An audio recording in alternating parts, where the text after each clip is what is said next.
Maharashtra today 24 news सत्य परिस्थितीचा सविस्तर आढावा।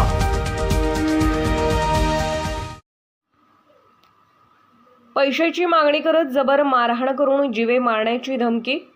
मुखेड तालुक्यातील रोकडोबा नगर तांडा हिरानगर येथील लक्ष्मण व्यंकट जाधव यांना गैर अर्जदाराने साखर कारखान्याची रक्कम मागणी करत रस्त्यात अडवून मारहाण केली व जीवे मारण्याची धमकी दिल्यावरून मुक्रमाबाद पोलीस ठाण्यात आरोपी विरोधात अदखलपात्र गुन्हा दाखल करण्यात आला आहे। यामध्ये फिर्यादी लक्ष्मण व्यंकट जाधव यांनी पोलीस प्रशासनास तक्रार देऊन आरोपीवर कार्यवाही करण्याची मागणी केली आहे।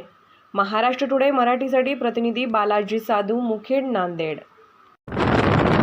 लक्ष्मण व्यंकट जाधव, राहणार रोकडोबा तालुका जिल्हा नांदेड।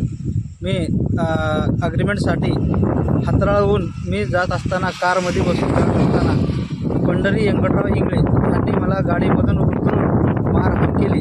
त्यांच्यानंतर आणि सोडासोडी केल्याच्या नंतर तुला जीव मारण्याची धमकी मारून बी आणि जीवाशी मारतो।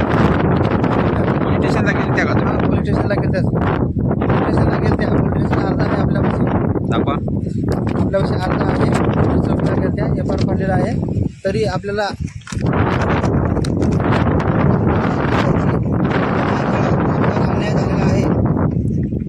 अन्याय झालेला आहे। आपण डोंगरामध्ये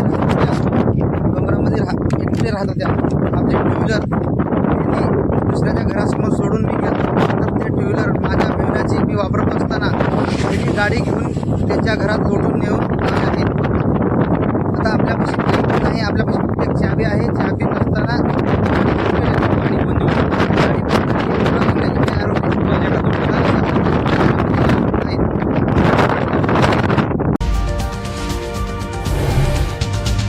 आजच महाराष्ट्र टुडे 24 न्यूजला सबस्क्राईब करा आणि सत्य परिस्थितीचा सविस्तर आढावा पहा।